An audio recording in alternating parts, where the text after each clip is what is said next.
The silence in our apartment was a third presence. It wasn't the peaceful kind, but a dense, heavy thing that had settled into the furniture, into the marrow of my bones over the course of 7 years. It lived in the spaces between my husband Leo's sentences, in the precise click of his briefcase closing, in the way his eyes would glide over me as if I were a tasteful, familiar piece of wall art. I had learned with the diligence of a master student to fold myself into the small, quiet spaces of his life, to speak in whispers, to make my footsteps on the polished oak floors sound like apologies. Our love, if it could ever have been called that, was a museum of polite silences, a curated exhibition of acceptable behavior. Our 7th anniversary arrived on a Tuesday, cloaked in the same gray drizzle that had characterized the entire month. I had dressed with a fragile hope, a simmering, foolish anticipation that this year, perhaps, the ritual would crack. I wore the emerald silk dress had bought me to anniversaries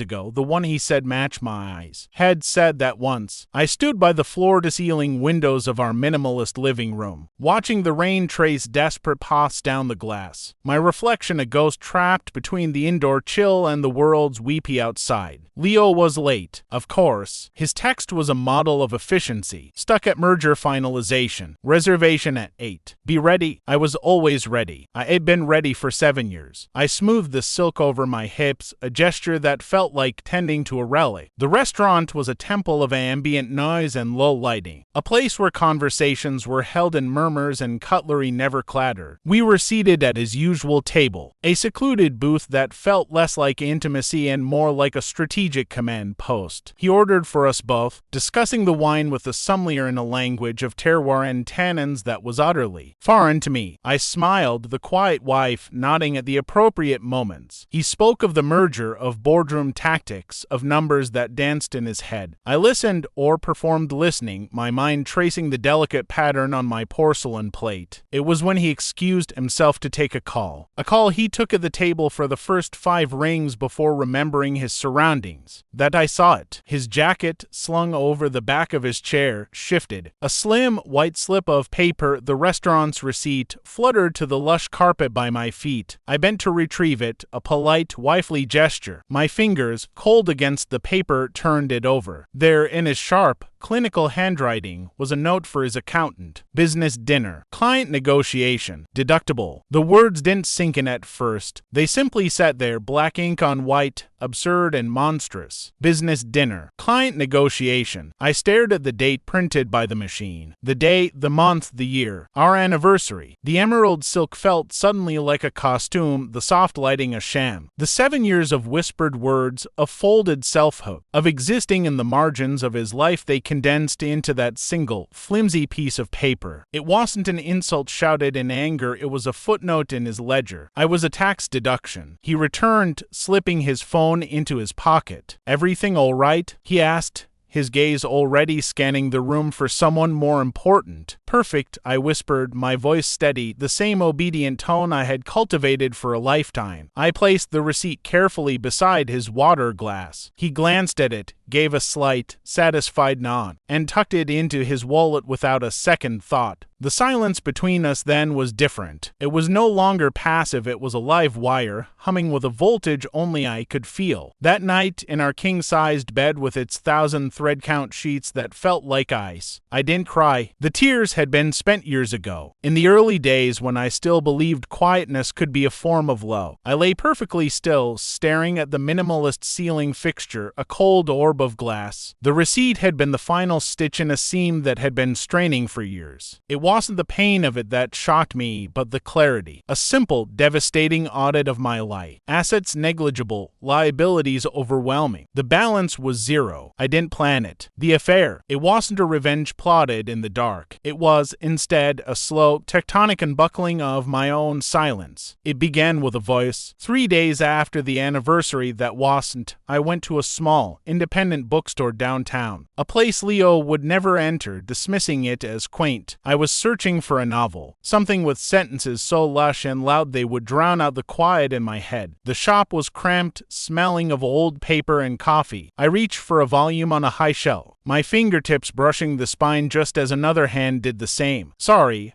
a man's voice said, warm and immediately retreating. It's yours. A brilliant, brutal choice. I turned. He was tall, but not in Leo's imposing way. His height seemed relaxed. He had kind eyes, the sort that crinkled at the corners as if they'd spent a lot of time squinting into the sun, or at pages in poor light. He wore a soft-looking sweater with a faint trace of sawdust near the shoulder. I haven't read it yet, I said, and my own voice sounded strange to me, not a whisper, but an actual statement released into the air between two strangers. Then you're in for a treat, and an ordeal, he smiled. It doesn't let you off the hook. Elias. Clara, I said. The name felt new on my tongue. We talked about the book, standing there between the towering shelves. He spoke with a passion that was entirely unself-conscious, his hands animating his words. He listened, truly listened, his head tilting, his eyes never leaving mine as I tentatively offered an opinion. He didn't look through me. He saw me. And in that seeing, something inside me, long dormant, flinched awake. It was terrifying. It was the most exhilarating thing I had ever felt. Elias was a restorer of furniture, of broken, beautiful things. His workshop was above the bookstore. Our second meeting was an accident I secretly hoped for. The third was a coffee I agreed to with a heart pounding so violently. I thought it would crack my ribs. With him, I didn't have to fold myself small. I could unfold. I could talk about the melancholy beauty of the afternoon light, about a memory of my grandmother's perfume, about the crushing weight of a silent apartment, and he wouldn't flinch or file it away as irrelevant data. He would say, tell me more, and his voice was a place I could step into. The first time he kissed me, in the rain-slicked alley beside his workshop, the world didn't end. The carefully constructed museum of my marriage didn't shatter into a million pieces. Instead, a single, heavy painting fell from the wall, its glass cracking, revealing a different picture beneath. His kiss wasn't a demand or a punctuation mark in a conversation, it was a question, and my answer was a surge of sound, a gasp that had been held for 7 years. I became a woman split in two. In my life with Leo, I was more silent than ever, a perfected ghost. I managed the household, attended his work functions in my elegant sheath dresses, smiled my porcelain smile, but the silence was now a weapon, a choice. I was storing it all up. He barely noticed the difference. My quiet compliance was all he had ever required. He was too absorbed in his latest corporate conquest to see the new light in my eyes, the subtle fullness of my lips after an afternoon with Elias, the way my body had lost its perpetual, apologetic tension. With Elias, I was alive. I was loud. We laughed in his sun-drenched workshop, the air thick with the scent of citrus oil and old wood. I learned the names of his tools, left my fingerprints in the dust. I told him everything, the loneliness, the receipt, the slow death by politeness. He never offered me solutions or told me to leave. He simply held my hands, calloused and strong, and said, you deserve to be heard, Clara. Every single word. The guilt was a cold stone in my stomach, but it was overshadowed by a profound, roaring sense of justice. This wasn't just about passion, it was about restitution. For every idea of mine Leo had dismissed, Elias asked for 3 more. For every time I had shrunk myself in my own home, I expanded in that dusty workshop. My voice growing stronger, my laughter more frequent, my very footprint on the earth more substantial. Months bled into one another. The seasons changed. Leo closed the biggest deal of his career. He celebrated by buying a cold, modern sculpture for the living room. It looked like a twisted piece of metal. He said it was a statement. I said nothing. The unraveling began, as such things often do, with something small. A scent, sandalwood and citrus, the smell of Elias' workshop, of his skin. It had woven itself into the fibers of my favorite scarf. A soft cashmere one I wore one evening when Leo and I were having a rare, silent dinner at home. He paused, his fork halfway to his mouth. What is that smell? He asked, his nose wrinkling in distaste. My new soap, I said, the lie smooth and effortless. I took a sip of water. He stared at me for a long moment, a flicker of something unfamiliar in his eyes, not suspicion, but a faint confusion, as if had just realized a piece of furniture had been moved a few inches. It's strong, he concluded, and returned to his meal. The confusion was quickly buried under thoughts of tomorrow's meeting, but the crack had appeared. A week later, he found a receipt of my own, not for an affair but for a book. A thick, scholarly volume on the history of Venetian glassmaking, bought from the shop beneath Elias' workshop. The store's distinctive logo was stamped at the top. "Since when are you interested in Venetian glass?" he asked, holding the slip between his thumb and forefinger as if it were contaminated. "Since I saw a documentary," I said, meeting his gaze directly for the first time in years. I didn't look away. He said nothing, but the receipt disappeared into the shredder by his home office desk. The air in the apartment grew colder, thinner. He began to watch me, not with interest, but with the detached focus of a technician monitoring a system for errors. My silence, once his comfort, now seemed to grate on him. He'd ask abrupt questions about my day, demanding details I no longer felt obliged to provide. "What did you do today?" He barked over breakfast. "I read," I said calmly. "What? A book? Which book?" "The one about glass." He would stare, frustrated, unable to pinpoint the fault line. I was speaking, but I was giving him nothing. I was feeding him back his own silence, and he was choking on it. The end came on a Sunday. It was supposed to be a day for his portfolio review. I was supposed to be a background fixture. I had planned to see Elias, to spend the afternoon in the vibrant chaos of his world. But Leo, in a fit of uncharacteristic and clearly forced domesticity, announced we were having lunch together. A command, not an invitation. We sat at our sterile dining table. He talked about market volatility. I ate my salad, the greens tasting like ash. My phone, face up on the table, vibrated with a text. A single, sun-drenched emoji from Elias. A sunflower. Leo's eyes snapped to it, then to my face. He saw the instantaneous, unconscious transformation. The way my eyes softened. The ghost of a smile that touched my lips before I could school my features back into neutral. Blankness. He saw the woman I was with someone else. "Who?"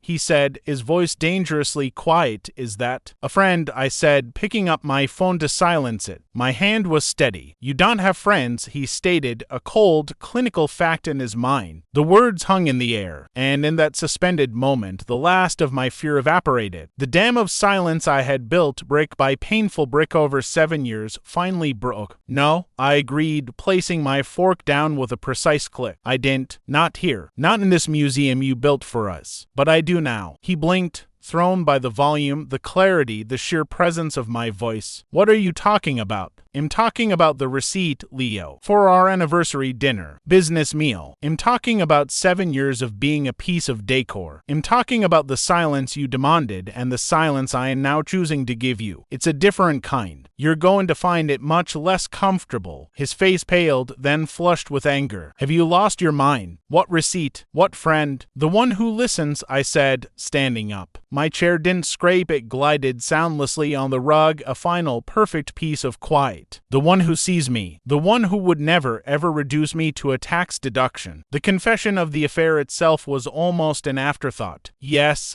I've been seeing him. For months. I love him. Not that you'd understand the difference between that and a strategic partnership." The unraveling was swift and spectacular. His perfect, silent world, built on the assumption of my perpetual, docile quiet, could not withstand the hurricane of my truth. He shouted, he threatened, he pleaded in his cold, logical way, citing prenuptial agreements, social standing, the cost of divorce. But his words bounced off the new, solid person I had become. I was no longer whispering. I was speaking my truth in a clear, ringing tone that filled the sterile spaces of the home we'd shared, shattering every polite silence into irreparable fragments. I moved out that evening. I took only what was truly mine. My books, the few pieces of jewelry from my grandmother, the emerald dress left hanging in the closet like a shed skin. I walked out into the cool evening air, the sound of the city a glorious, chaotic symphony after the tomb of the apartment. I went to Elias. I didn't knock, I pushed open the door to his workshop. He was sanding the curve of a chair leg, radio playing something soft and bluesy. He looked up, saw my face, saw the finality and the fierce peace in my eyes, and put down his tool. He opened his arms, and I walked into them, into the scent of wood and citrus, into a silence that was warm and willing, and filled with the promise of every word I had yet to speak. The divorce was a protracted, cold affair, just as Leo had promised, but I was armed with a new voice, a good lawyer, and a profound indifference to his threats. He fought for appearances, for the assets, but he had no defense against the quiet, steady testimony of a woman who was finally fully hearing herself. The last time I saw him was at the final hearing. He looked thinner, older, the architecture of his arrogance showing subtle cracks. As we stood to leave, our eyes met across the formal room. He opened his mouth, perhaps to deliver one last cutting remark, to label me, to file me away. I simply looked at him, smiled a small, quiet smile that held no whisper of the woman I had been, and turned away. I gave him the last and greatest silence of all, the silence of a closed chapter of a story he was no longer in. Outside, the world was loud and bright and wonderfully, beautifully mine.